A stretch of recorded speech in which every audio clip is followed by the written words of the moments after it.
Good morning students. हमारा जो पहला चैप्टर है for IIT JEE that is basic maths. This is nothing but a brief revision of class 10th and 9th। ये सारी चीज़ें आप लोग पढ़ चुके होंगे जो मैं अब तुम्हें बताने जा रहा हूँ, लेकिन ये सारी चीज़ें मैं रिवाइज एक तरह से करवा रहा हूँ।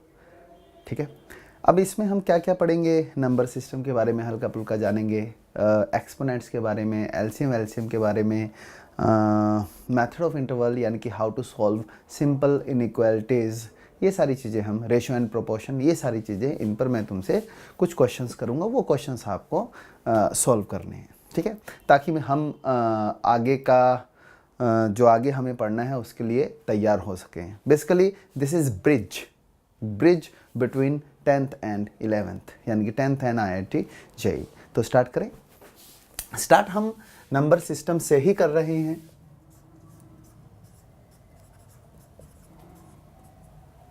नंबर सिस्टम,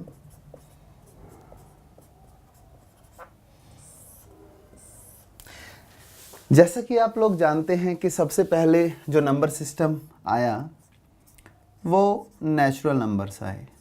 नेचुरल नंबर्स आपको मैं बता देता हूँ, नेचुरल नंबर्स को हम कैपिटल N से रिप्रेजेंट करते हैं, लेकिन आप कई जगह देखोगे कि इसे ऐसे रिप्रेजेंट किया जा सकता है। और इसमें इस सेट में एलिमेंट्स कौन से आते हैं? इस सेट में 1 से स्टार्ट होती है counting. This is set of natural numbers. इसके बाद हम बात करते हैं होल नंबर्स की।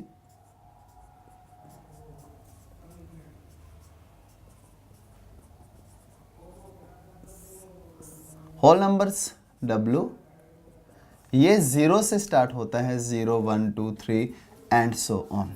नेक्स्ट है integers,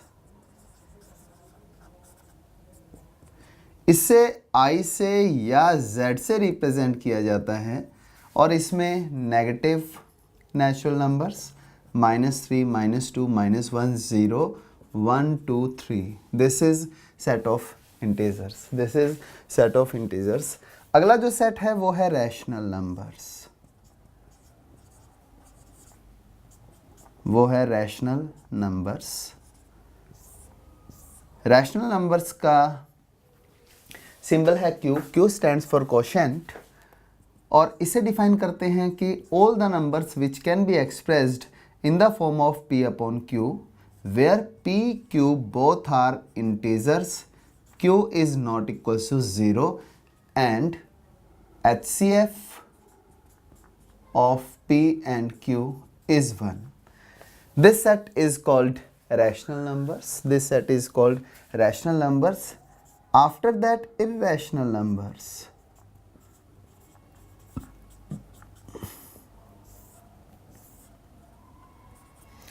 All reals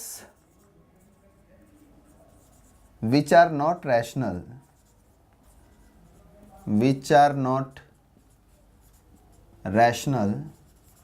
are called irrational numbers. For example, and there are two types of irrational numbers.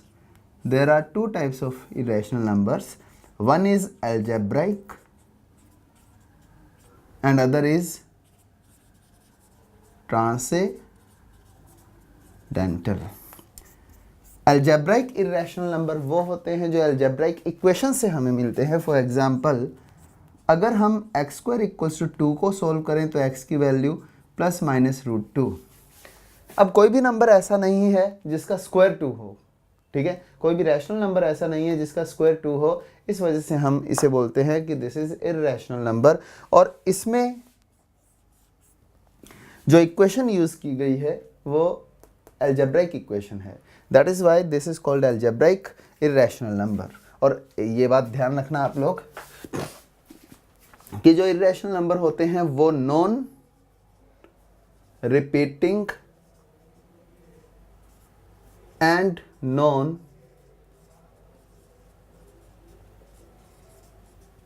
Terminating होते हैं। They are non repeating and non terminating. Is it clear? थोड़ा स्टेडा हो गया, देख लेना आप। ट्रांसेंडेंटल इर्रेशनल नंबर जो हमें ट्रांसेंडेंटल इक्वेशन से मिलते हैं। ट्रांसेंडेंटल इक्वेशन का मतलब क्या? फॉर एग्जाम्पल, अगर हम कहते हैं कि sin 2. Sin 2. Sin 2 is transcendental irrational number. Cos 1. Cos 1 is transcendental irrational number. log जो अगला चैप्टर हम पढ़ेंगे, log 3 to the base 2. This is transcendental irrational number, and the most important, most popular transcendental irrational number is pi e. Pi is pi and e is Napier's constant.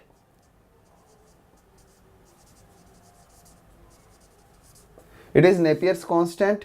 E is called Napier's constant, and value of E is always lies between 2.7 to 2.8. और पाई आपको पता है, ये ध्यान रखना, पाई की exact value 22/7 नहीं है. Pi is approximately equals to 22/7.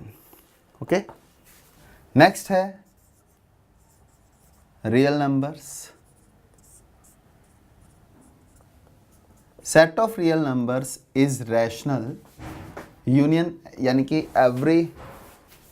कि any number which can be expressed on real line is called real number.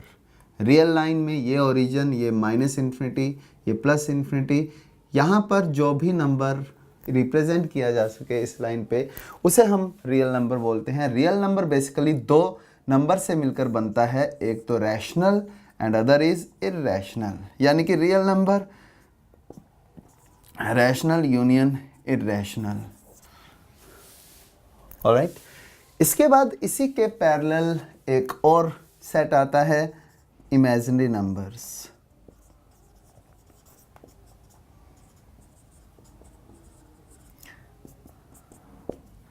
Numbers which are not real.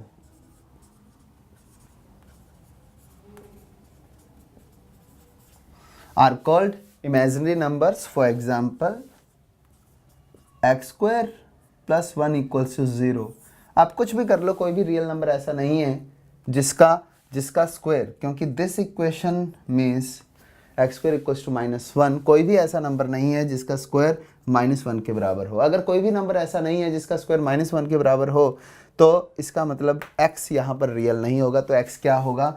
x imaginary होगा, और इसे हम ऐसे रिप्रेजेंट करेंगे. एक बात मैं आपको बता देता हूँ, बाद में हम पढ़ेंगे भी, कि x इक्वल्स टू √-1 आयोटा, यानी कि iota is nothing but this. अब यहीं पर मैं कॉम्प्लेक्स नंबर भी डिफाइन कर ही देता हूँ. What is complex numbers? Represented by C. ठीक है, complex number any number is मतलब every number is complex number. Complex number is basically union of real and imaginary. या फिर हम ये भी बोल सकते हैं any number which can be expressed, any number which can be expressed in the form x plus iota y, where x, y are real numbers, is called complex number. अक्सर complex number को हम z से represent करते हैं.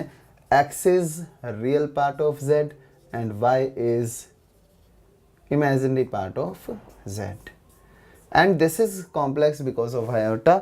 If y is 0, then z is real. If y is not equals 0, then z is imaginary. तो दोनों से मिलकर जो सेट बनता है, that is called complex set of complex numbers. आगे कुछ चीज़ें हैं, कुछ प्रॉपर्टीज़ हैं. एक तो आपको इन दो चीज़ों में डिफरेंस पता होना चाहिए. Negative real and non positive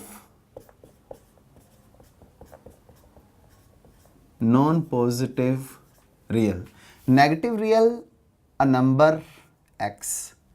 Negative real means a number x such that x is less than 0. Equality नहीं है यहाँ पर. And non positive means a number x such that x less than equals to 0. मतलब ये हुआ कि negative real में negative real हमेशा 0 से छोटा होगा. 0 is not a negative real. जबकि नॉन पॉजिटिव जो पॉजिटिव नहीं है, 0 इज द न्यूट्रल नंबर. अगर मैं बोलता हूँ 0 नेगेटिव है या पॉजिटिव है तो हम कहेंगे it is neutral, it is neither negative nor positive. Okay, next important thing, prime number.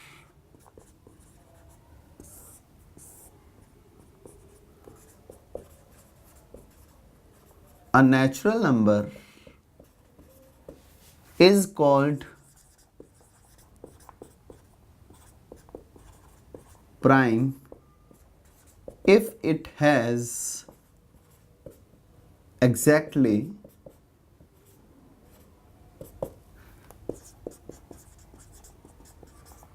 two divisors. For example, 2, 3, 5, 7, 11, 13 and so on. These numbers are called prime numbers. 2 is the only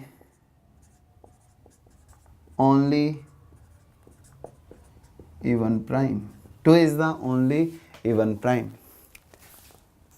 Next, co-prime numbers.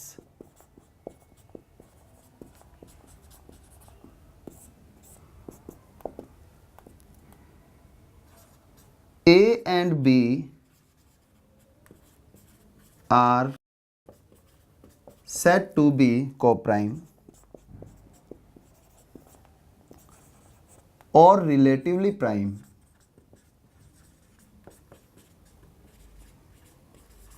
if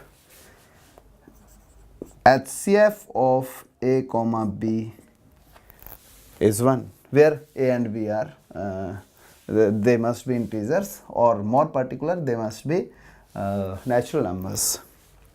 ठीक है, को prime के बाद अगली जो definition है वो है ट्विन प्राइम्स की. ट्विन प्राइम्स, ट्विंस का मतलब आप जानते ही हैं, डिफरेंस मिनिमम. तो ट्विन प्राइम्स का मतलब क्या होता है, two primes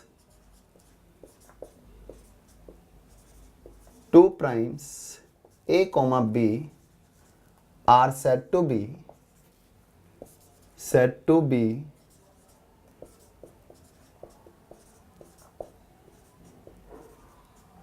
twin primes if their difference is 2.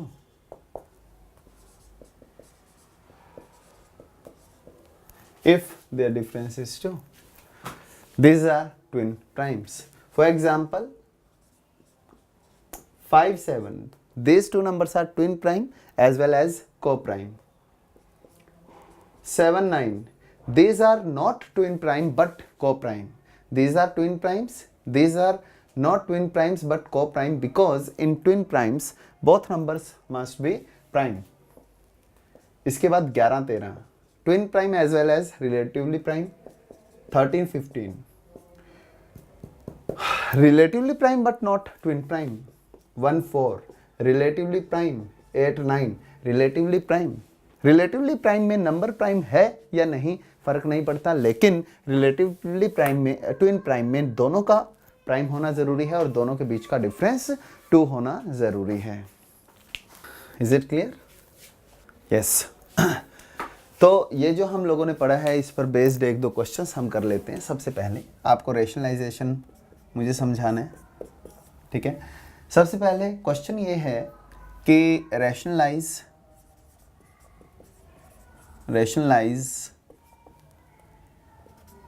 12 upon 3 plus root 5 minus 2 root 2. इसे रेशनलाइज करना है. रेशनलाइज का मतलब denominator should be free from root. Denominator should be free from root. एक काम करते हैं, इससे पहले मैं तुम्हें एक एलिमेंट्री सा क्वेश्चन समझाता हूँ जो क्योंकि मुझे लग रहा है कि शायद तुम 10th बोर्ड के बाद तुम लोगों ने पढ़ाई तो की नहीं होगी, पेपर देकर सभी लोगों ने मस्ती की होगी. तो तुम्हें रिवाइज मैं करवा देता हूँ कि रेशनलाइज कैसे किया करते थे. आप याद करो, अगर 1 अपॉन रूट 3 प्लस 1 है, अगर आप इसे रेशनलाइज करना चाहते हैं तो बीच का निशान आप चेंज करो.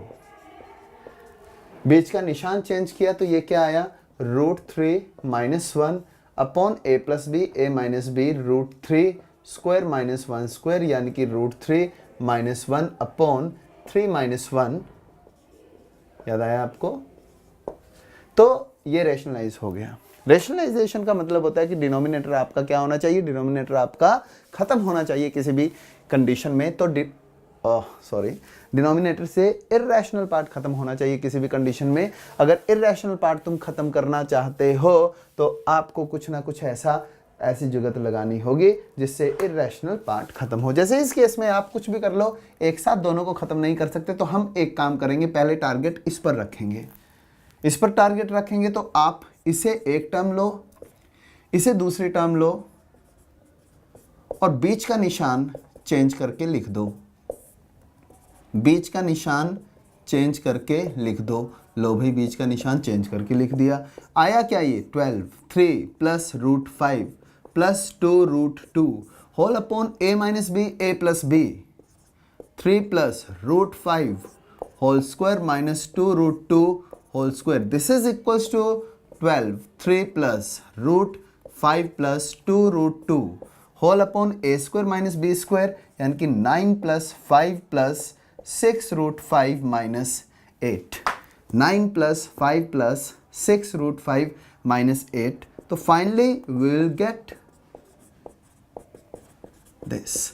अब मुझे बताओ, 9 5 14, 14 में से 8 गए 6, 6 कॉमन, 1 √5 प्लस 1।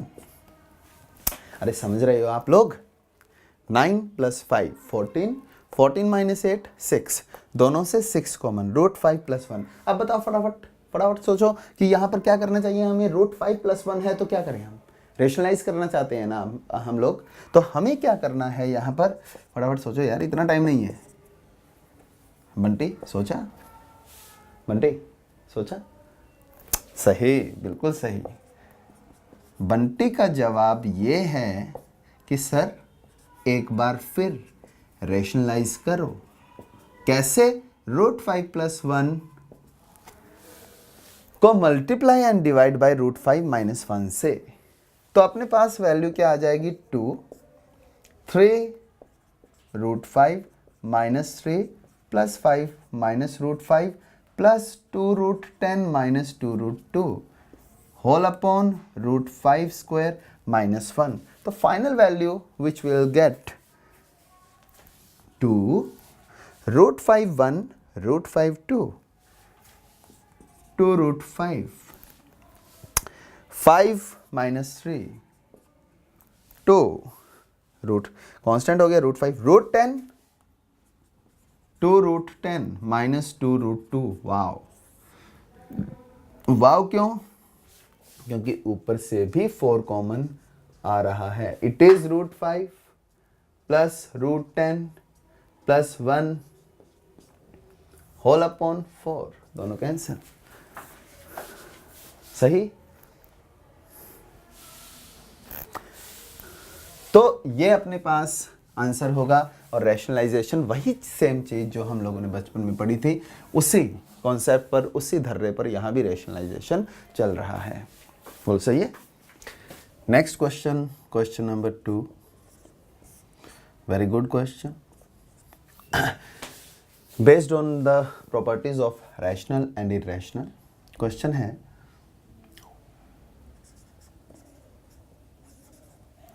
आप क्वेश्चन लिख लें। विच ऑफ द फॉलोइंग, क्वेश्चन लिख लें आप। विच of the following condition implies that, which of the following condition implies that the real number x is rational? Which of the following condition implies that the real number x is rational? ठीक है। Which of the following condition implies that the real number x is rational? First condition is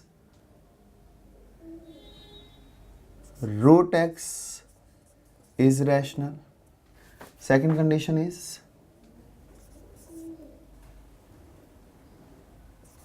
x square and x5 are rational.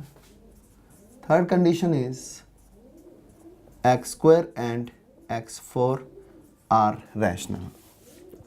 तो अपने को ये देखना है कि question क्या है। क्वेश्चन बड़ा सिंपल है कि which of the following condition implies that the real number x is rational, यानी कि if root x is rational then comment on x, if these two are rational then comment on x, if these two are rational then comment on x.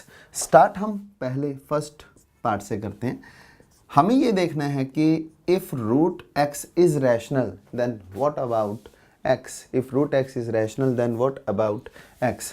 अब देखो, अगर root x rational number है, अगर root x rational number है तो it is clear this implies root x का square भी rational होगा, this implies x is rational. तो फर्स्ट इज ट्रू, मतलब if root x is rational number then x will also be a rational number.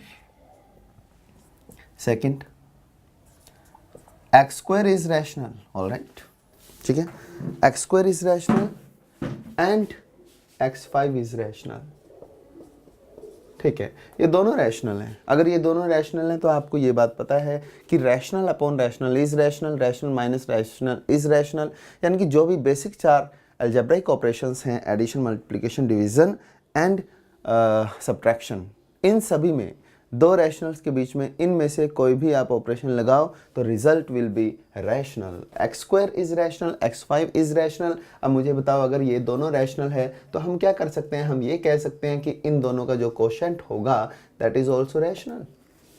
अब इन दोनों का quotient क्या आया, x³ is a rational number. Again this is rational, this is rational, ये दोनों rational हैं, ये दोनों रैशनल हैं, तो इन दोनों का जो कोशेंट आएगा यानी कि x³ upon x² that is also rational, this implies x is rational number, this implies x is rational number. Number 3, x² and x4, मतलब ये हुआ कि अगर ये दोनों रैशनल हैं तो x भी रैशनल होगा। अब अपने को चेक करना है x² एंड x4 के केस में, x² is rational number, x4 is rational number, this implies x4 upon x² is rational number। लेकिन यहाँ से तो क्या वही सेम चीज आई जो हमारे पास ऑलरेडी थी। क्या आप किसी भी एक्सप्रेशन, किसी भी कॉम्बिनेशन से x4 एंड x² के किसी भी कॉम्बिनेशन से क्या आप x क्रिएट कर सकते हो? आप x तभी क्रिएट कर सकते हो जब आप स्क्वायर रूट लोगे, पर स्क्वायर रूट अलाउड नहीं है। मैंने कहा बेसिक ऑपरेशंस अगर आप रैशनल में लगाओगे तो हमारे पास जो रिजल्ट आएगा वो भी रैशनल आएगा, लेकिन अगर आप स्क्वायर रूट लगाओगे तो ज़रूरी नहीं है कि रैशनल आए। फॉर एग्जांपल 2 का स्क्वायर रूट रैशनल है, नहीं है, तो आप क्या कहोगे, आप कहोगे कि यहाँ पर कुछ डाउट है, यहाँ पर ज़रूरी नहीं है कि अगर x² रैशनल है x4 भी रैशनल हो तो x रैशनल होगा। तो एक काउंटर एग्जाम्पल हम ढूंढते हैं। काउंटर एग्जाम्पल देखो, x² की वैल्यू लो 2, x4 की वैल्यू लो 4। अब देखो x² 2, x4 4, यहां से अगर आप x की बात करेंगे तो व्हाट इज x, √2।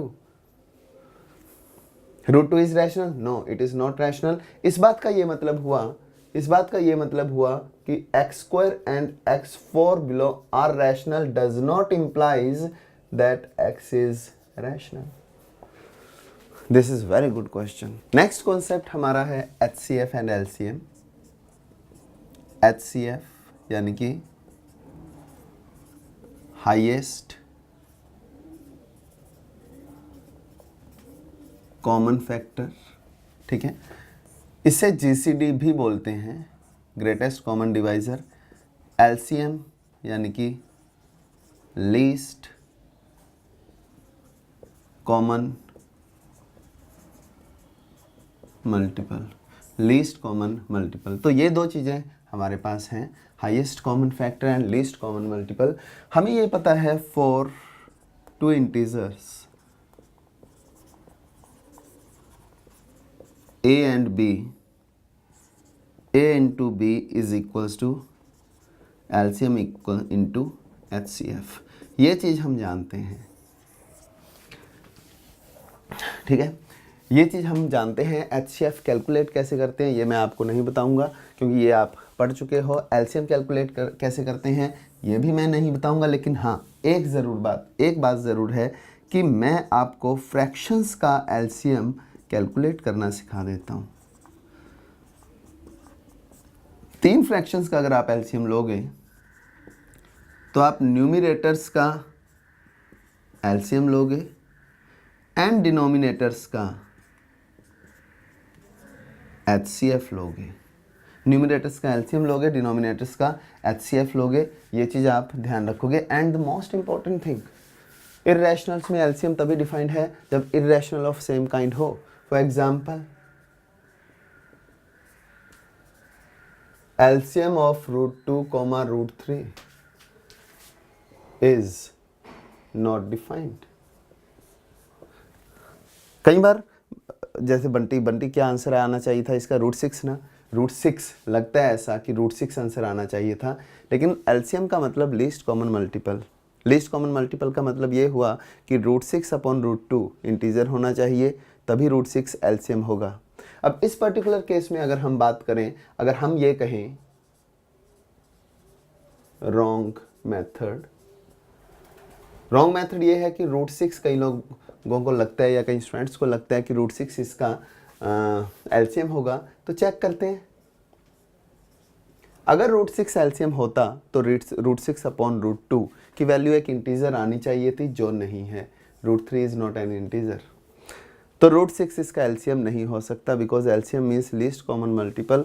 मल्टीपल का मतलब ये हुआ कि if a is multiple of b then b divides a, यानी कि a upon b should be an integer, जैसा कि नहीं है। तो आप ध्यान रखना, इन दोनों का एलसीएम, दो डिफरेंट काइंड ऑफ इर्रेशनल्स का एलसीएम हम डिफाइन नहीं कर सकते। Is it all right? जैसे क्वेश्चन नंबर 3, क्वेश्चन ये है कि find product of two numbers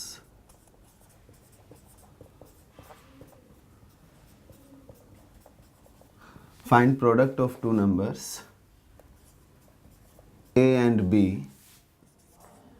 if LCM is 871 and HCF is 4। Try करो इसे। ट्राई किया? देखो इसमें क्या गलती की तुम लोगों ने, a इंटू बी की वैल्यू 871 इंटू 4 आनी चाहिए, बोलो सही है। लेकिन a इंटू बी की वैल्यू 871 इंटू 4 आनी चाहिए। एक और कंडीशन आपको हमेशा ध्यान रखनी है कि HCF LCM is least common multiple and HCF is highest common divisor. तो a इंटू बी जो ये कंडीशन हम लोग याद रखते हैं, a into b equals to LCM into HCF, इस कंडीशन के साथ एक और कंडीशन आप याद रखेंगे कि HCF must be factor of LCM। This sign stands for divides, ये अपॉन का साइन नहीं है, this sign stands for divides, यानी कि HCF LCM को डिवाइड करेगा। क्या यहाँ पर HCF LCM को डिवाइड कर रहा है? नहीं कर रहा। तो इस पर्टिकुलर केस में हम क्या कहेंगे?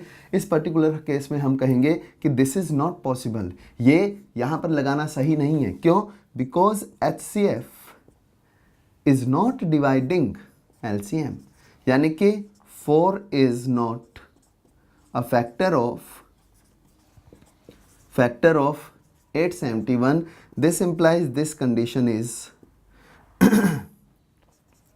this condition is meaningless।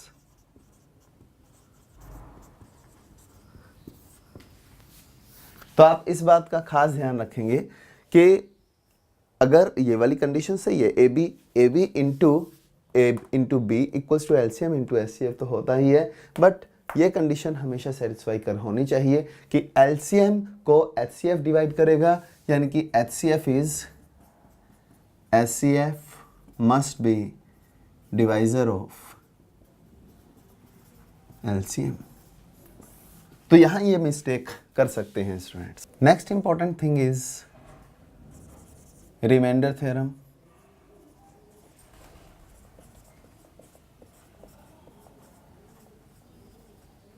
और factor theorem.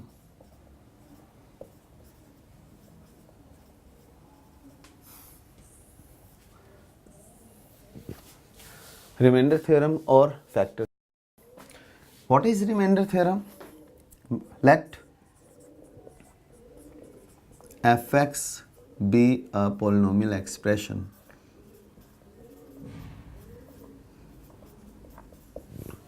Let fx be a polynomial expression, then remainder when fx is divided by x minus alpha. ठीक है, क्या होगा? Is F alpha. मतलब अगर x माइनस अल्फा से एफ एक्स को डिवाइड कर दिया जाए तो जो रिमाइंडर होगा वो एफ अल्फा होगा, यानी कि x की जगह अल्फा आप पुट कर दो तो जो एक्सप्रेशन आएगा दैट एक्सप्रेशन या फिर that number will be the remainder. How? देखो, यूक्लिड प्रिंसिपल ये कहता है कि अगर एफ एक्स को x माइनस अल्फा से डिवाइड किया जाए तो एक कोशेंट आएगा एंड एक रिमाइंडर आएगा. Let it be r. Remainder must be of degree 0. क्यों? क्योंकि लीनियर से हम डिवाइड कर रहे हैं. तो by Euclid principle f x equals to x minus alpha into q x plus r. Okay, अब हमें r फाइंड करना है तो put x equals to alpha. x को अगर हम अल्फा पुट करेंगे तो हमारे पास ये आ जाएगा f alpha is equals to r.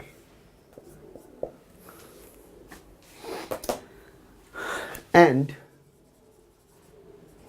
If x minus alpha is factor, this implies r is 0. This implies f alpha is 0. This is called factor theorem. जैसे इस पर बेस्ड क्वेश्चन है, question number 4.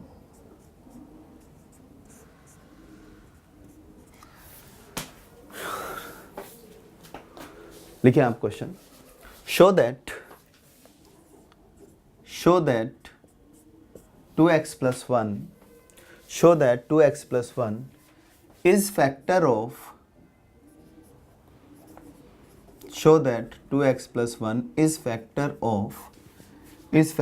of fx equals to 32x power 5 minus 16x power 4 plus 8x cube plus 4x plus 5. Show that 2x plus 1 is factor of fx. ये चीज़ अपने को show करनी है. ठीक है, क्या ये लीनियर है? यस है. क्या ये पॉलिनोमियल एक्सप्रेशन है? यस है. हमें क्या प्रूव करना है कि ये इसका फैक्टर है, यानी कि रिमाइंडर 0 है. आप लोगों को ये बात बताइए कि if x minus alpha divides f x then f of alpha must be 0. अब आपको देखना होगा कि क्या एफ ऑफ अल्फा 0 है. सबसे पहले तो आप देखो फैक्टर क्या है.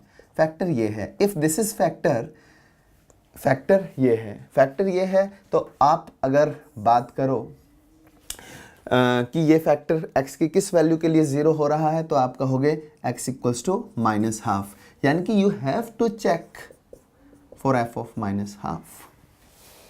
ये 0 कब होगा? माइनस हाफ पे. तो माइनस हाफ पे 0 होगा तो you have to check f of minus half. F of minus half put करके जो ये एक्सप्रेशन वैल्यू देगा वही रिमाइंडर होगी. अगर वो वैल्यू 0 होगी तो रिमाइंडर अपना 0 हो जाएगा. तो ये एक्सप्रेशन वैल्यू क्या देता है? Minus half power 5 minus half power 4 minus half cube minus half plus 5. This is minus 1. This is plus again. This is minus 1. This is minus 1. Oh, this is minus 2 and this is 5. Yes, this is 0. इसका क्या मतलब हुआ? इसका यह मतलब हुआ कि x equals to minus 2 is 0 of polynomial. This implies 2x plus 1 is the factor. Of polynomial fx। ऐसे आपको चेक करना है। Next question number 5। क्वेश्चन लिखिए आप। The polynomial px equals to kx cube plus 3x square minus 3 and qx equals to 2x cube minus 5x plus k. The polynomial px and qx leaves the same remainder when divided by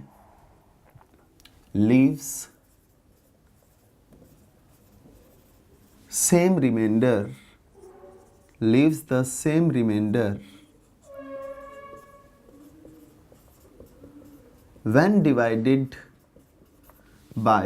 when divided by x minus 4.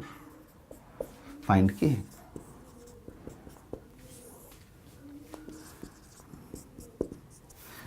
ये आप try करो पहले, ठीक है। Time दे देते हैं, pause करो अपने स्क्रीन को, 1 मिनट का टाइम लो, ट्राई करो पहले इसे। चलो सही है। अब देखो px and qx both are leaving same remainder. This implies p of 4 must be equals to q of 4. How? By remainder theorem. अब ये दोनों चीजें बिल्कुल सेम है, ये दोनों एक्सप्रेशंस, ये दोनों नंबर्स बिल्कुल सेम है। अगर ये दोनों नंबर सेम होंगे तो आप देखो p4 की वैल्यू क्या आएगी, k4 cube plus 3 4 square minus 3 equals to 2 4 cube minus 5 into 4 plus k। क्या k की टर्म्स में एक इक्वेशन आई? यस। क्या वो लीनियर है, क्वाड्रेटिक है, क्यूबिक है? That is linear. तो k वाली सारी टर्म्स आप एक साइड ले आए, k वाली सारी टर्म्स एक साइड लेकर आओगे तो 4 cube is 64, this is k 63 k, 4 square 16 48 minus 3 64 128 minus 20, तो ये आ जाएगा 63 k equals to 108 minus 45 k। तो k इक्वल्स टू 40, 100 में से 40 गए 60, ठीक है, 3। ओ beautiful, k is 1, value of k is 1, value of k is 1, value of k is 1. Is it clear? Yes. Next question number 6. Question number 6 आप लिखें, an unknown polynomial, लिखो आप an unknown polynomial yields a remainder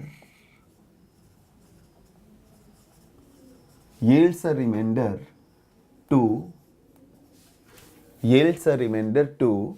when divided by x minus 1.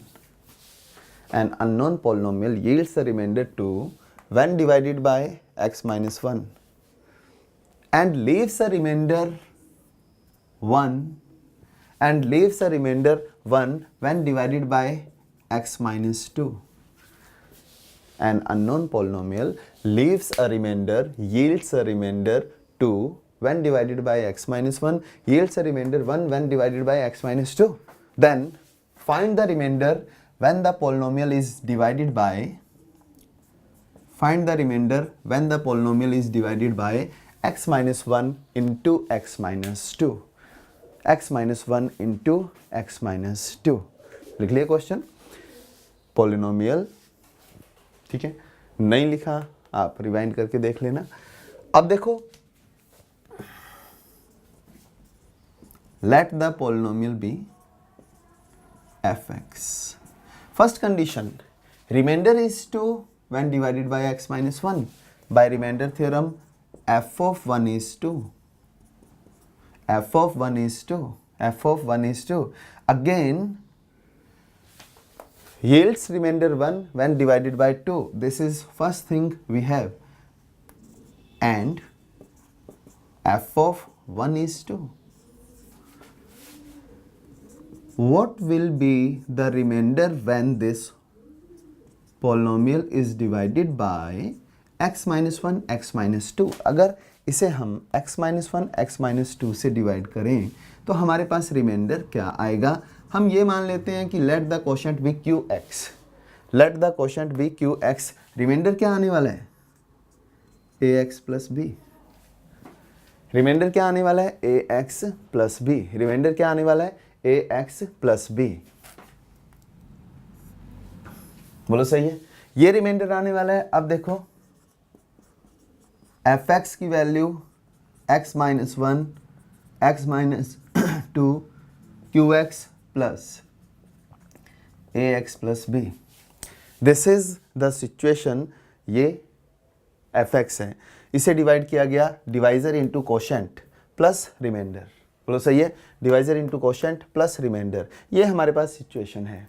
अब देखो हमें क्या चाहिए? हमें ए चाहिए, हमें बी चाहिए। एक कन्फ्यूजन यहाँ स्टूडेंट्स को होता है कि सर आपने रिमाइंडर ए एक्स प्लस बी क्यों लिया, सिर्फ ए क्यों नहीं लिया? आपको ये बात शायद मालूम होगी, नहीं तो मैं बताता हूँ आपको कि अगर डिग्री n के पोलिनोमियल से डिवाइड किया जाए तो रिमाइंडर डिग्री n-1 या उससे कम डिग्री का पोलिनोमियल होगा। तो यहाँ डिग्री क्या है? 2, तो रिमाइंडर की डिग्री क्या होनी चाहिए? 1। बोल सही है। अब इसके बाद हम क्या करेंगे? एफ एक्स की ये वैल्यू हमारे पास आ गई। हमें क्या चाहिए? ए एंड बी चाहिए। हमें वैल्यू क्या पता है? F1 पता है। F1 अगर हमें पता है तो F1 की value a plus b which is equals to 2। Similarly F1 is 2 and other thing is F2 is 1. F2 is 1, तो F2 is 1, F2 अगर 1 के बराबर है तो ये देखो f of 2 is 1, this implies 2a plus b is 1. Now we have two equations in terms of a and b. तो इन दोनों इक्वेशंस को आप सोल्व करोगे, ये आ जाएगा 2a plus b equals to 1.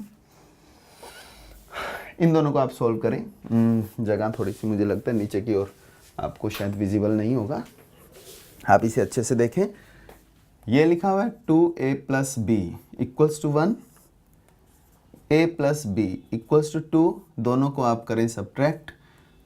a equals to -1, a की value -1 यहाँ पुट करें, b equals to 3। Is it clear? तो a equals to -1, b equals 3 and what is remainder? Remainder की जो वैल्यू होगी वो अपने पास आने वाली है, कहाँ गया कहाँ गया कहाँ गया, ये रहा -x plus 3. This is remainder when the given polynomial f(x) is divided by x minus 1 into x minus 3 x minus 2. Is it clear? आप देखें अच्छे से इसे, सारी चीज़ें हम लोगों ने वैसे 9th 10th में पढ़ी हुई हैं, ये सिर्फ रिव्यू है 9th and 10th क्लास का. This is only the bridge between IIT JEE course and 9th 10th. Next question is question number 7. ठीक है, क्वेश्चन लिखें, find P and Q, find P and Q, ठीक है, if x minus 2 and x minus 1 are factors of the polynomial of the polynomial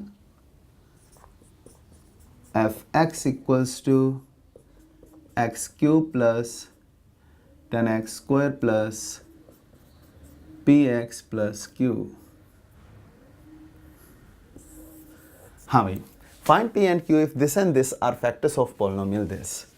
Take 1 minute and try. Take 1 minute and try. बंटे काम चोरी नहीं, पूरा time लो, try करो, उसके बाद मुझे बताना कि हुआ कि नहीं. Done it? अब देखो इसे अगर सॉल्व करना है तो इन्होंने कहा कि find P and Q if this and this are the factor, यानी कि by factor theorem f of 0, f of 2 must be 0, therefore 8 plus 40 plus 2p plus q is 0. This implies 2p plus q equals to -48. Again f of 1 is equals to 0, यानी कि 1 plus 10 plus p plus q equals to 0, यानी कि p plus q equals to -11. Now solve these two, plus subtract these two, plus minus minus cancel, p is equals to 48 में से 11 गए -37. p -37, put this in any equation. -37 plus q equals to -11. This implies q is plus 26. बोल सही है। अगला concept जो हमारा है वो है ratio and proportion.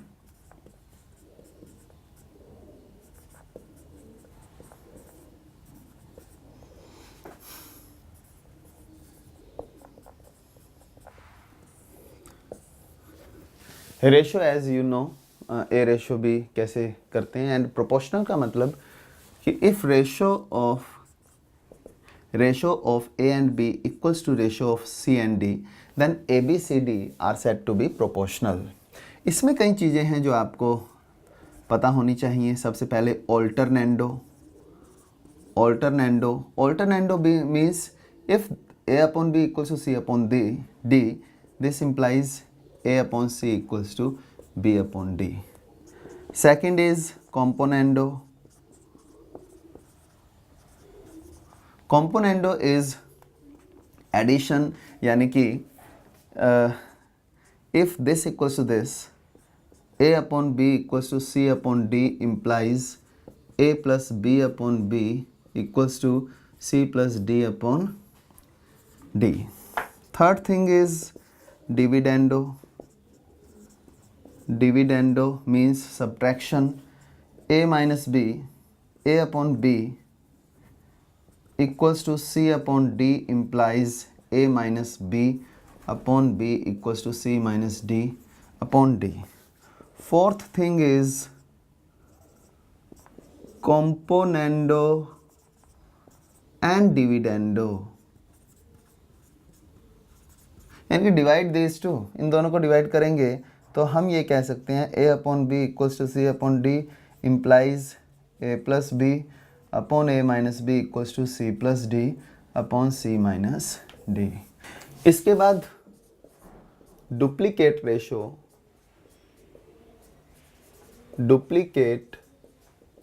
Ratio of a upon b is a square upon b square. Triplicate ratio of A upon B is A cube upon B cube, and the most important thing, if A upon B equals to C upon D equals to E upon F, this implies any combination of XA. If these three are equal, then this ratio is also equals to XA plus Y, linear combination of ACE, YC plus ZE upon XB plus YC plus ZF. This property is very important, and the method used to prove this property is also very important. That method is called K method.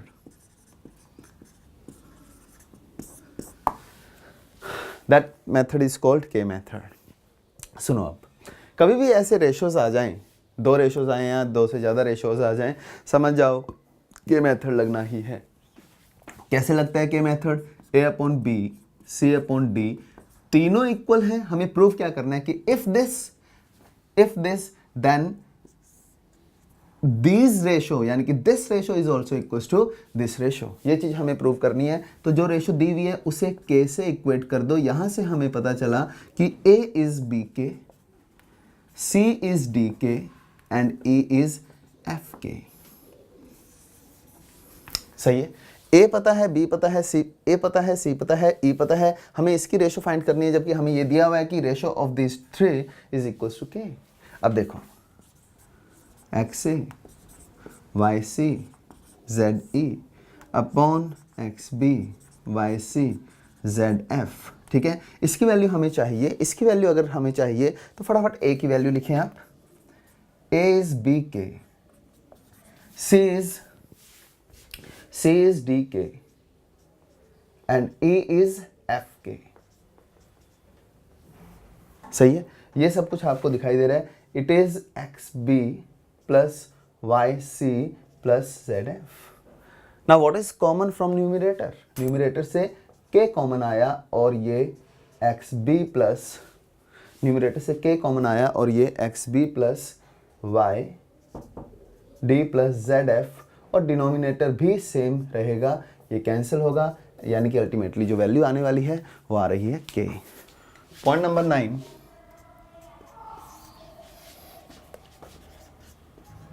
if a, b, c are in continued proportion,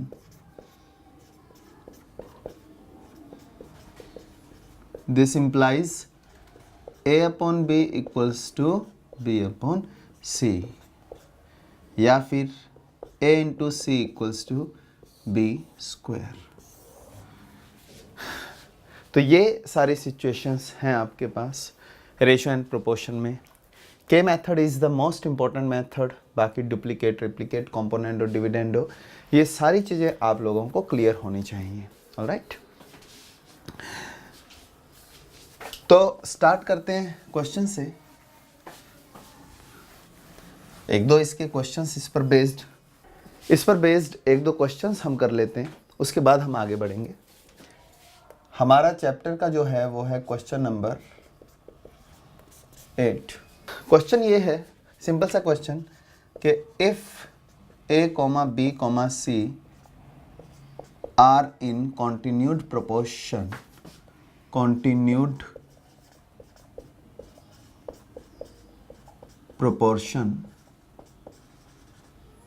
then value of a upon c। अब देखो ये continued proportion में है, यानी कि a upon b equals to b upon c। तो आपको value किस चीज़ की चाहिए? a अपॉन c की।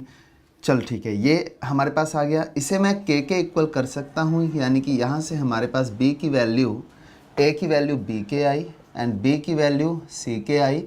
This implies a is c k square। Now we have to find a upon c। a तो a, c क्या है? What is c? a is a, a की जगह आप लिखें c k square upon c, तो ये दोनों कैंसिल, यानी कि आंसर इज k स्क्वायर, यानी कि answer a upon b, a square upon b square भी हो सकता है, b square upon c square भी हो सकता है। इसका ये मतलब हुआ कि both answers are correct, a upon b square as well as b square upon c square. Alright, next question जो है हमारा क्वेश्चन नंबर 9। ठीक है, what is question number 9? That is again based upon ratio and proportion. Question है कि if a upon b plus c equals to b upon c plus a equals to c upon a plus b, if this, ठीक है, if this then find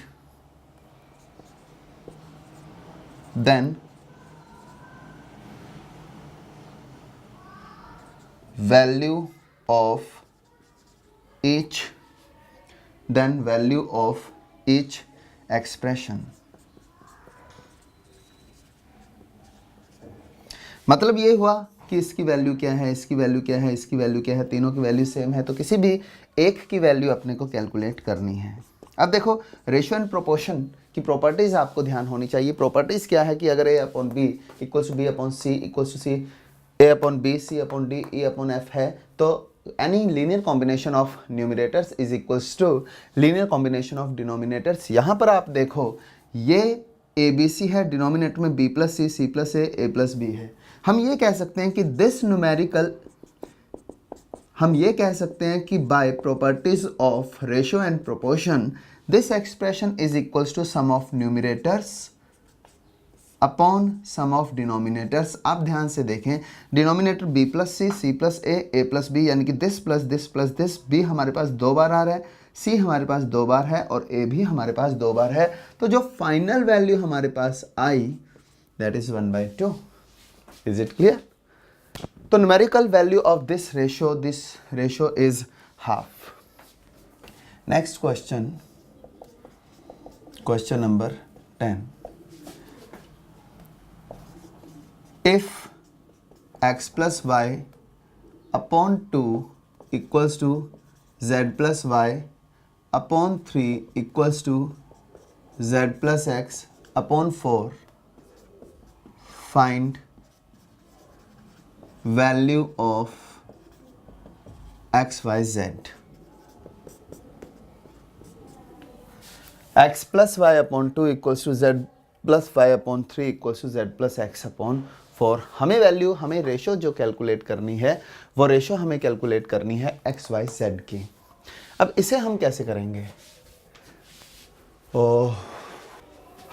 मैंने कहा था कि अगर ratio में 2 टर्म से ज़्यादा दिख जाएं तो आप समझ जाओ कि के मेथड से ही बात बनेगी। तो let it is equals to के।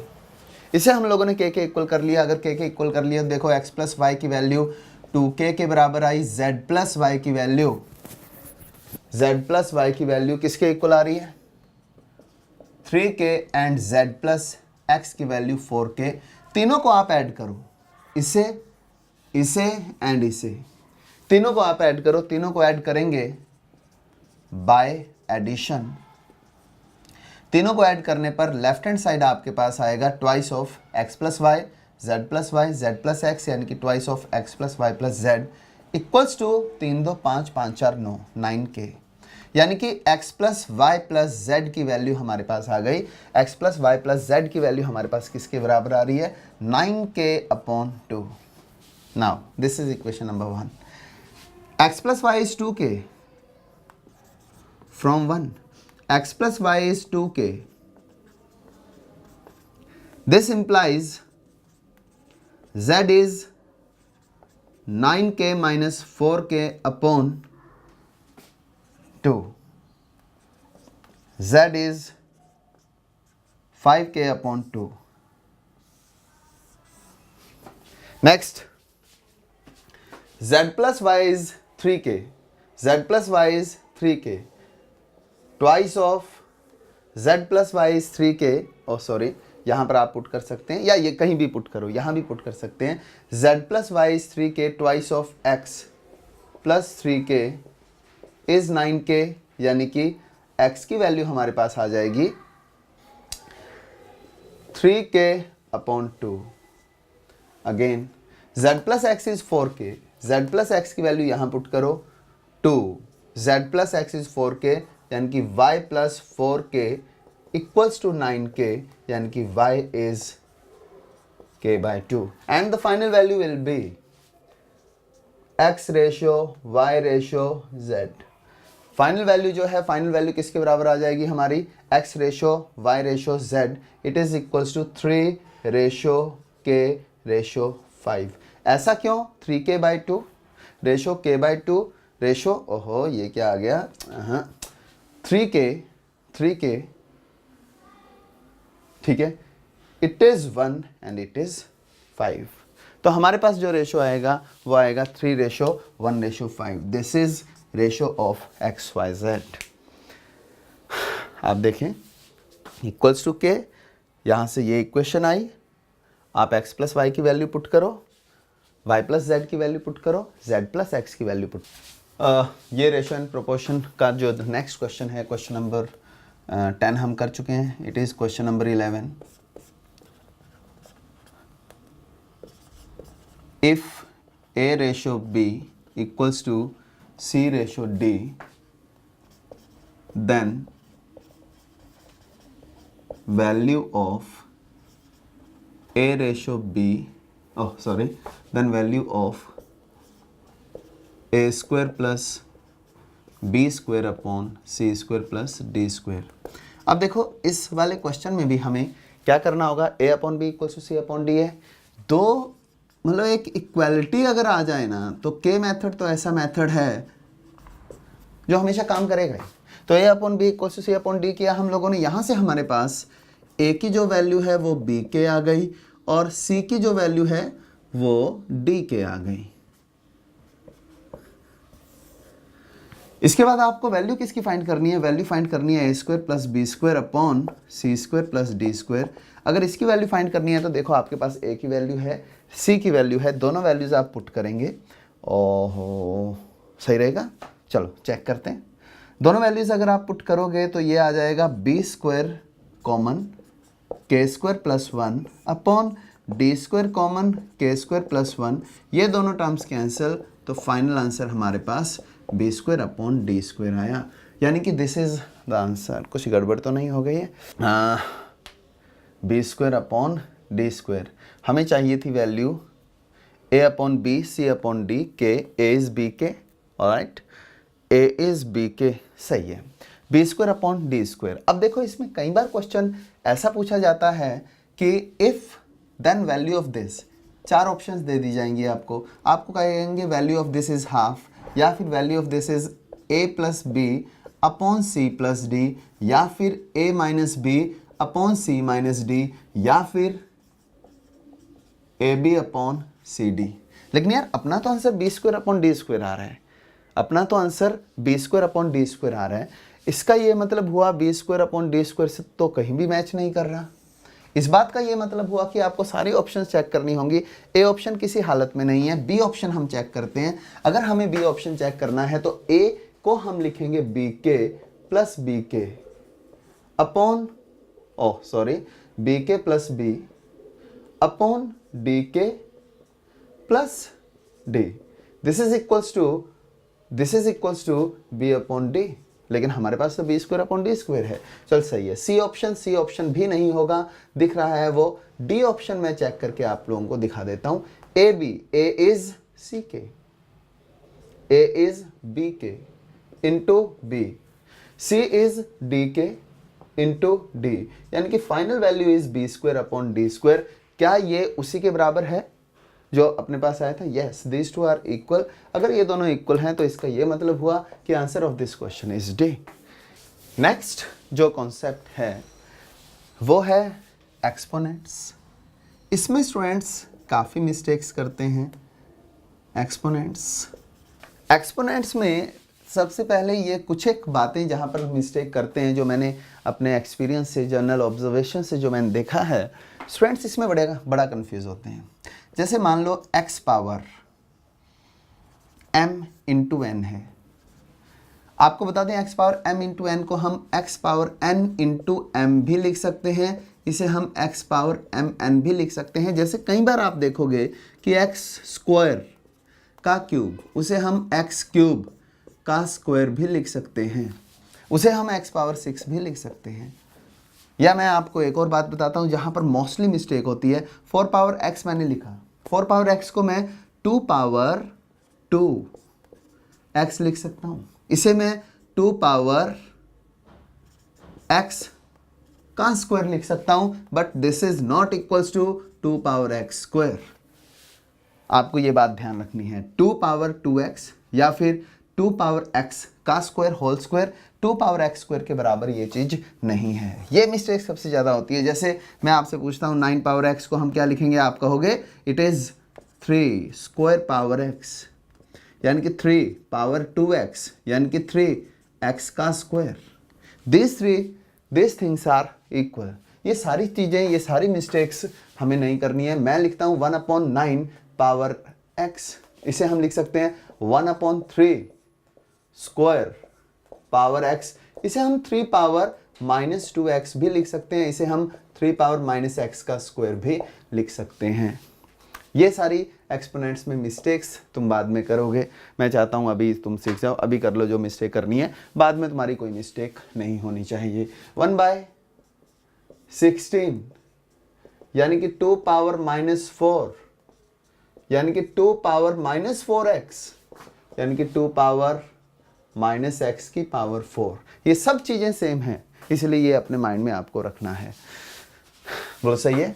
ये चीज़ आपको दिमाग में रखनी है। और वेरी इंपॉर्टेंट थिंग कि if x is from 0 to 1, this implies x power m greater than x power n if m less than n, यानी कि 0 से 1 के बीच में जितनी बड़ी पावर नंबर उतना छोटा, जितनी बड़ी पावर नंबर उतना छोटा। मतलब यहाँ पर पावर कौन सी बड़ी है, इसे दूसरी वे से मैं आपको एक्सप्लेन करता हूँ।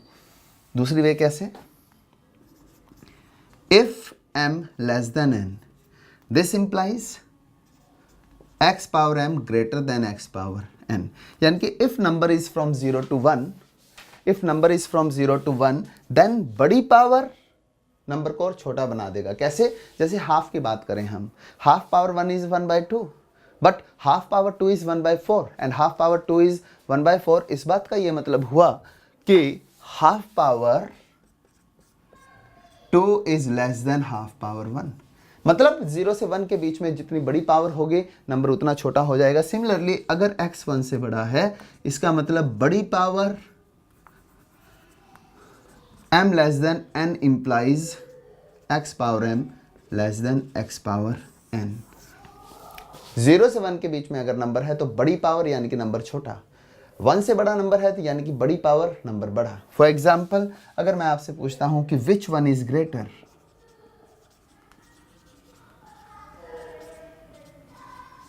किस किस में? एक तो half power 100 and half power 77। अब यहां पर देखो हाफ पावर 10, हाफ पावर 77। मुझे ये बताओ 0 से 1 से छोटा है बड़ा है? 1 से छोटा है। 1 से छोटे की बड़ी पावर, 1 से छोटे की बड़ी पावर नंबर को और छोटा कर देगी। हाफ की बड़ी पावर कहाँ है? यहाँ पर, यानी कि नंबर छोटा कौन सा होगा? ये वाला। बड़ा कौन सा होगा? ये वाला। क्यों? क्योंकि 0 से 1 के बीच में जितनी बड़ी पावर होगा नंबर उतना छोटा होगा। इस बात का ये मतलब हुआ कि हाफ पावर 10 जो है वो छोटा होगा हाफ पावर 77 से। वो बड़ा होगा हाफ पावर 77 से। ऐसा क्यों? क्योंकि छोटे नंबर की बड़ी पावर मीन्स, छोटे नंबर की बड़ी पावर मीन्स नंबर और छोटा हो गया और मर गया और नीचे आ गया। अगर मैं तुमसे पूछता हूँ 2 पावर -77 एंड 2 पावर -64 में कौन बड़ा है, तो आप कहोगे सर पावर नेगेटिव है। पावर नेगेटिव का मतलब it is half. Half power 77 and half power 64 में ही तो पूछ रहे हो आप। हाफ 0 से 1 के बीच में बड़ी पावर कौन सी है? ये, यानी कि ये नंबर छोटा होगा। बोलो सही है? ऐसे ही अगर मैं आपसे पूछता हूँ लास्ट एक छोटी सी बात, 3 पावर 89 एंड 3 पावर 12, इन दोनों में से बड़ा कौन है? 3 1 से बड़ा, 1 से बड़े नंबर की बड़ी पावर यही बड़ा होगा। नेक्स्ट जो कॉन्सेप्ट है वो है इनइक्वालिटीज। रियल लाइन आपको पता है, this is real line, this is origin -infinity to +infinity। Every number which can be represented on this line is called real. ये हम लोगों ने डेफिनेशन में किया था। इनइक्वालिटीज में बेसिकली हमें जो पढ़ना है वो पहले इंटरवल है, ओपन इंटरवल,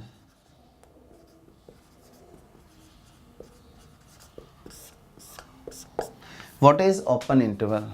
सुनो आप, अगर कोई नंबर है x, ठीक है, अगर कोई नंबर है x, उसकी वैल्यू हम कहते हैं कि उसकी वैल्यू 1 से बड़ी है, 3 से छोटी है, तो इस बात का मतलब ये हुआ कि x की वैल्यू 1 भी नहीं हो सकती, x की वैल्यू 3 भी नहीं हो सकती। तो इस बात का मतलब ये हुआ कि this interval is open interval. मतलब हम in other ways we can say if boundaries are not included then the interval is called open interval. तो ये हमारे पास ओपन इंटरवल है। इस फॉर्म को हम बोलते हैं इनइक्वालिटी फॉर्म। यहाँ पर इनइक्वालिटी यूज हो रही है और इसका मतलब आप समझ गए कि दिस इज ओपन इंटरवल। अब इसकी एक सेट फॉर्म होती है। सेट फॉर्म में हम क्या बोलते हैं? x belongs to 1 2 3 round bracket. If I am using round bracket, this implies 1 is not the value of x, 3 is not the value of x, यानी कि boundaries are not the value of set। तो आप ध्यान रखना inequality form के साथ हम comfortable हैं। पहले आप इनइक्वालिटी फॉर्म ही लिखो, उसके बाद इसे सेट फॉर्म में चेंज करो। This sign is sign of belongs to, this sign is sign of belongs to, this sign is sign of belongs to, यह साइन belongs to का निशान है। बोलो सही है। ओपन इंटरवल, अब इसे रियल लाइन में हम कैसे रिप्रेजेंट करेंगे?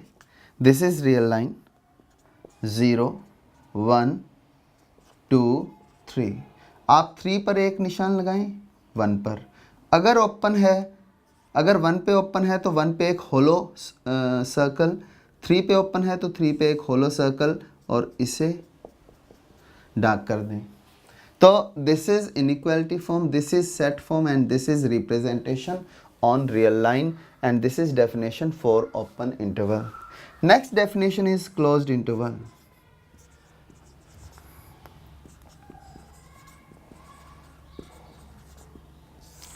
क्लोज्ड इंटरवल का मतलब जहां पर बाउंड्रीज इंक्लूड होंगी, जहां पर बाउंड्रीज इंक्लूड होंगी, यानी कि x की वैल्यू आइदर a और greater than a, either b और लेस देन b, यानी कि a and b are included in the boundaries. इसकी जो सेट फॉर्म होगी, इसकी जो सेट फॉर्म होगी वो होगी x belongs to a to b, we have to use square brackets over here. अगर आपको क्लोज्ड इंटरवल रिप्रेजेंट करना है तो आपको हर हालत में स्क्वायर ब्रैकेट यूज़ करनी होगी। अब इसमें अगर इसकी हम रिप्रेजेंटेशन इन रियल लाइन की बात करें तो मान लो a यहाँ है, मान लो b यहाँ है, तो हम कहेंगे a पर डार्क, b पर डार्क, एंड इन्हें मिला दो। This is closed interval. Alright, next is semi open या फिर सेमी क्लोज। मतलब ये हुआ कि अगर किसी एक तरफ क्लोज आ जाए और दूसरी तरफ ओपन आ जाए तो उसे हम बोलते हैं सेमी ओपन या semi close. For example, in this situation 1 is included, 1 can be the value of x but 3 is not, यानी कि this is semi close या semi open। Again here 1 is exclude but 3 is include, यानी कि this is again semi open bracket। तो आपको इस बात का खास ध्यान रखना है कि अगर एक बाउंड्री इंक्लूड हो रही है और दूसरी बाउंड्री इंक्लूड नहीं हो रही, इसका मतलब ये सेमी ओपन या सेमी क्लोज होगा। इसकी सेट फॉर्म जो होगी वो होगी 1 2 3 और open 1 2 3 close. This is set form. और अगर रिप्रेजेंट करते हैं हम रियल लाइन पे, अगर हम रिप्रेजेंट करते हैं रियल लाइन पे, तो ये 1 आया, ये 3 आया, ये 2 आया, 1 पे क्लोज एंड 3 पे ओपन, 1 पे क्लोज एंड 3 पे ओपन, 1 पे क्लोज एंड 3 पे ओपन। तो इसका ये मतलब हुआ कि this is representation on real line of semi close. मतलब 1, ये रिप्रेजेंटेशन इसका है, इसका रिप्रेजेंटेशन क्या होगा? इसका रिप्रेजेंटेशन होगा open at 1 close eight 3।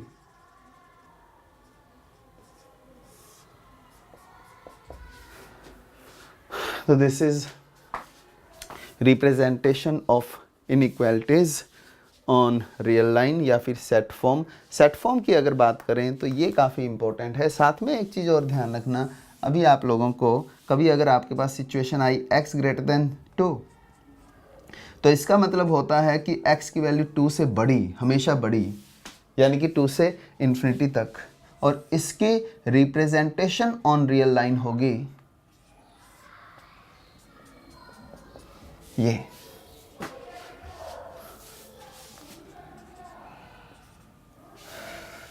Similarly अगर x less than equals to -2 हो, हमेशा -2 से छोटा, तो हमेशा -2 से छोटा, तो माइनस इन्फिनिटी से -2 तक जाएगा ये।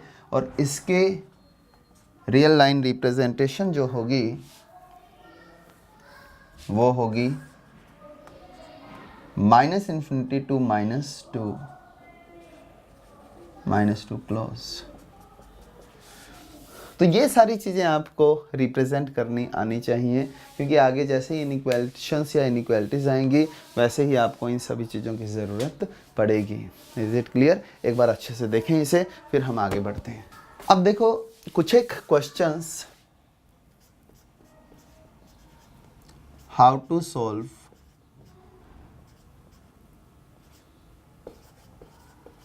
इनइक्वेशंस,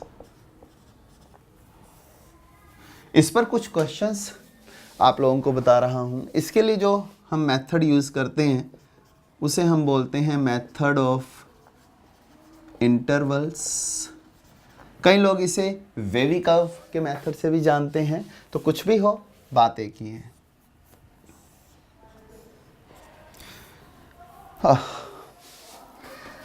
तो मैं एक बार आपको सिखाता हूं। पहले यहाँ पर वैसे हम मेथड ऑफ इंटरवल दोबारा भी करेंगे एक बार, लेकिन यहाँ पर जो बेसिक इनइक्वालिटीज़ हैं वो सॉल्व करनी आपको आनी चाहिए, ताकि बाद में दिक्कत ज़्यादा ना हो। जैसे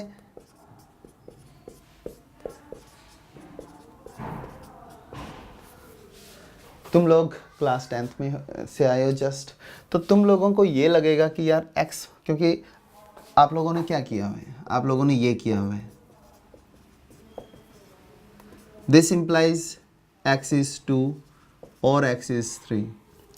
तो इससे इंस्पायर्ड हो तो यही इसी का हैंगओवर है, इसका हैंगओवर है, तो हम इसे लिख देते हैं कि x ग्रेटर देन 2 और x greater than equals to 3। ये लिखना गलत है। आपको मैं बताता हूँ कि इन दोनों का product greater than equals to 0 लिखा हुआ है। दो नंबर्स का प्रोडक्ट ग्रेटर देन इक्वल्स 0 कब आ सकते हैं? दो नंबर्स का product greater than equals to 0 तभी आ सकता है a into b greater than equals to 0 implies a 0 से बड़ा and implies a greater than 0 and b greater than 0 और a less than equals 0 and b less than equals to 0।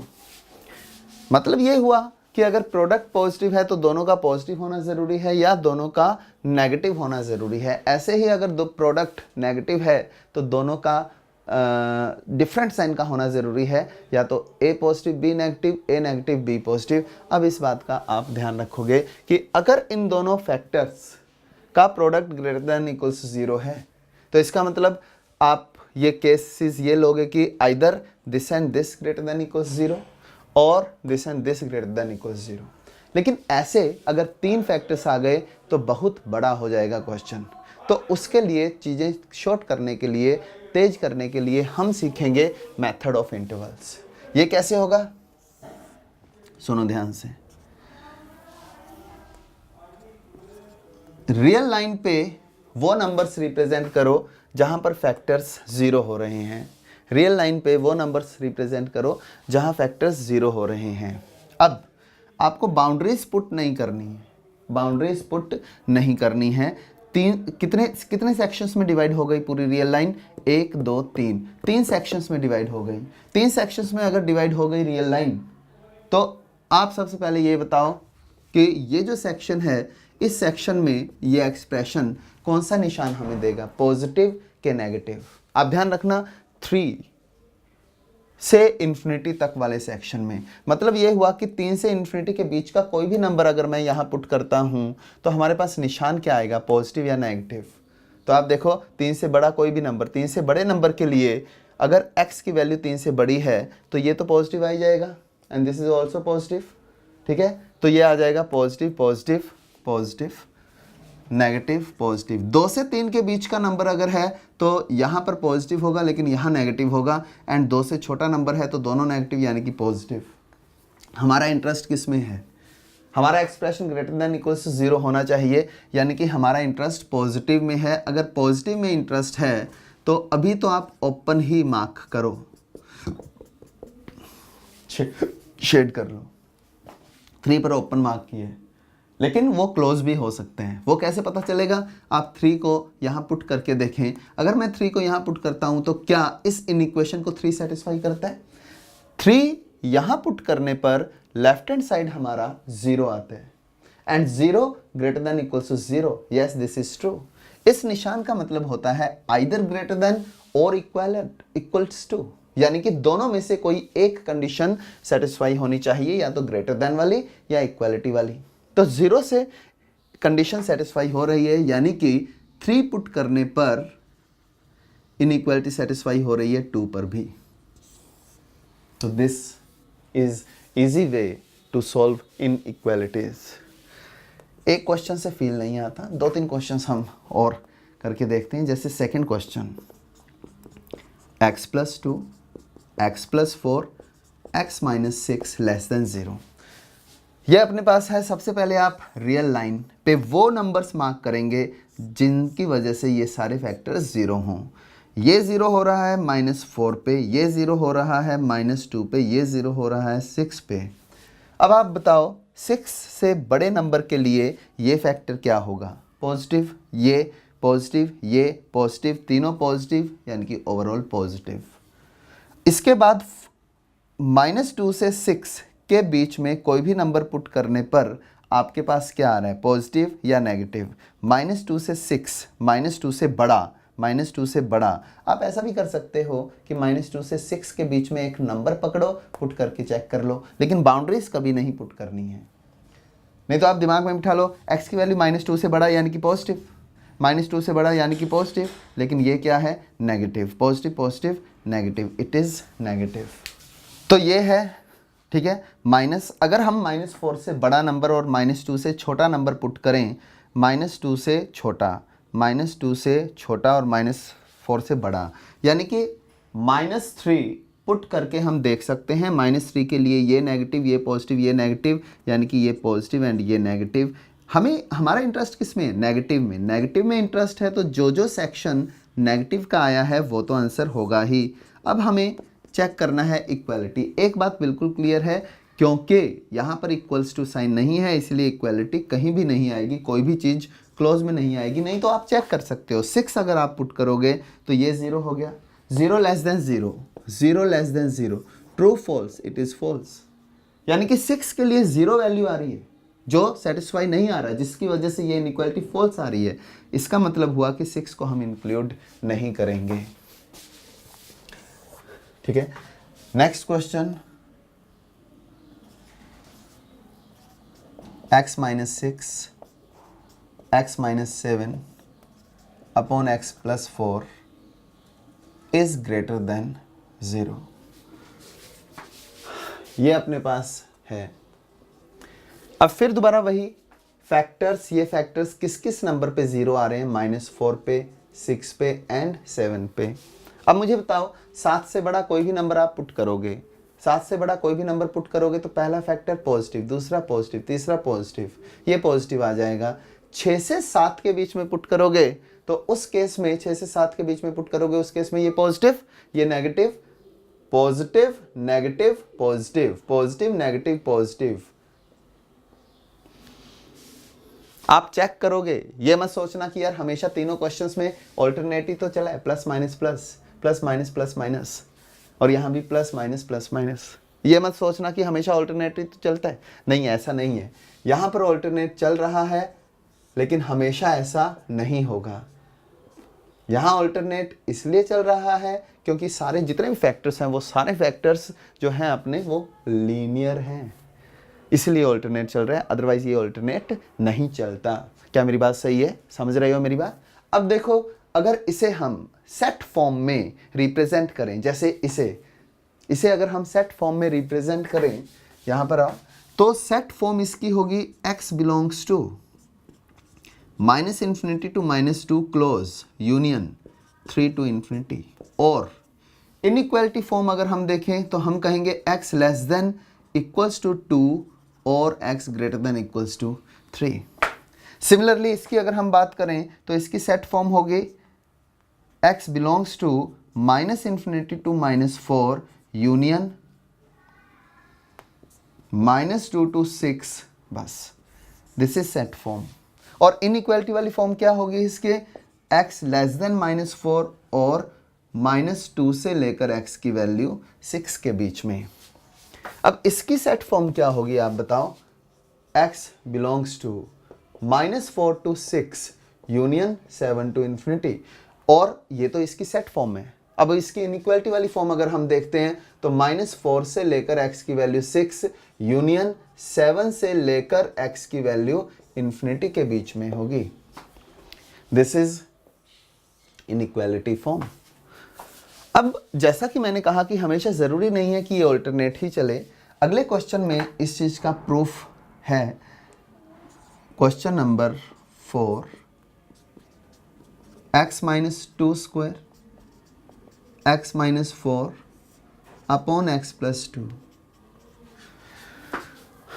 इस inequality को अगर आप प्रूव करना चाहते हैं तो सबसे पहले देखो कहाँ कहाँ ये ज़ीरो हो रहा है। -2 पे ये, 2 पे ये, 4 पर।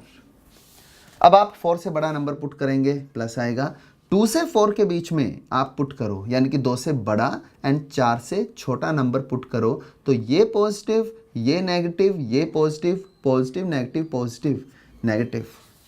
-2 से 2 के बीच का नंबर कोई भी पुट करो, -2 से 2 के बीच का कोई भी नंबर पुट करोगे तो देखो ये क्या होगा, अंदर वाला तो नेगेटिव होगा पर स्क्वायर की वजह से वो पॉजिटिव हो जाएगा। जैसे 0 भी अगर हम पुट करते हैं तो ये पॉजिटिव नंबर ही आएगा। तो -2 से 2 के बीच में अगर पुट करेंगे तो ये तो परफेक्ट स्क्वायर है, पॉजिटिव ही आएगा। पॉजिटिव नेगेटिव पॉजिटिव, यानी कि इट इज अगेन नेगेटिव। देखो ऑल्टरनेट नहीं चला, सही है। अब इसका ये भी रीजन है क्योंकि x माइनस 2 की पावर इवन है, तो 2 को क्रॉस करते हुए निशान चेंज नहीं होगा। अब हमारा इंटरेस्ट किस में है? ग्रेटर देन में। ग्रेटर देन का मतलब ये। अब हमें ये देखना है कि जो बाउंड्रीज हैं -2, 2 एंड 4 ये इंक्लूड हैं या नहीं हैं। स्टूडेंट्स गलती कहाँ करते हैं? 2 को चेक करना भूल जाते हैं। तुम नहीं भूलोगे। -2 अगर हम चेक करते हैं तो -2 हम चेक नहीं कर सकते because -2 is in the denominator. अगर -2 डिनोमिनेटर में है तो -2 पुट करते ही नॉट डिफाइंड हो जाएगा, यानी कि फंक्शन या फिर this expression is not defined for -2, यानी कि -2 क्लोज नहीं होगा। 2 के लिए 0 हो रहा है। 2 के लिए आप देखो 2 पुट करते ही ये 0 हो रहा है, तो सिचुएशन क्या आई? 0 equals to greater than equals to 0 which is true, यानी कि ये जो 2 है ये इंक्लूड होना चाहिए, 4 भी इंक्लूड होना चाहिए क्योंकि 4 पुट करके भी 0 आ रहा है और 0 greater than equals 0 is true statement. यानी कि फाइनल आंसर हमारा क्या आने वाला है? फाइनल आंसर हमारा आएगा -∞ to -2 union 2 union close 4 to infinity. अब एक क्वेश्चन जो लास्ट क्वेश्चन है, आखिरी जो क्वेश्चन है इसका, question number 5, x plus 1 whole power x plus 1 whole cube x square upon x minus 3 less than 0। Try करें आप। और एक बात आप समझें कि ये मैंने एलिमेंट्री मैथ्स में करवा दिया, इसे हम बाद में भी पढ़ेंगे तो कोई ज़्यादा दिक्कत नहीं आएगी अगर अभी सही से समझ नहीं आया। अभी मैंने सिर्फ इसलिए कि अगर हल्की फुल्की कोई इनइक्वालिटी आ गई तो हम उसमें अटके ना, इस वजह से मैंने ये करवाया। अदरवाइज़ ये बाद में ही सॉल्व होते हैं, ठीक है। क्वाड्रेटिक इक्वेशंस में हम इसे अच्छे से पढ़ लेंगे एक बार या फिर log के बाद, लेकिन अभी फिर भी आपको समझा दी है हर चीज़। आप इसे ट्राई करके देखो। आप देखो ये कहाँ कहाँ 0 हो रहा है। -1 पे 0 हो रहा है, 0 पे 0 हो रहा है, 3 पे 0 हो रहा है, ये आया प्लस 0 से 3 के बीच में कुछ भी पुट करो, 0 से 3 के बीच में कुछ भी पुट करोगे तो this is positive, this is positive, this is negative. -1 से 0 के बीच में कुछ भी पुट करो, -1 से 0 के बीच में अगर कुछ भी पुट करोगे तो this is positive, this is again positive because this is perfect square. वैसे तो x नेगेटिव है पर स्क्वायर की वजह से वो पॉजिटिव होगा, तो ये पॉजिटिव, ये पॉजिटिव, ये नेगेटिव। यहाँ भी देखो निशान चेंज नहीं हुआ है। हमारा इंटरेस्ट नेगेटिव में है ये। अब हमें बाउंड्रीज चेक करनी है। कितनी बाउंड्रीज हैं? 3, 1 2 3। -1 पुट कर सकते हैं, यस, लेकिन -1 सेटिस्फाई नहीं हो रहा, 0 भी नहीं। -1 क्यों सेटिस्फाई नहीं हो रहा?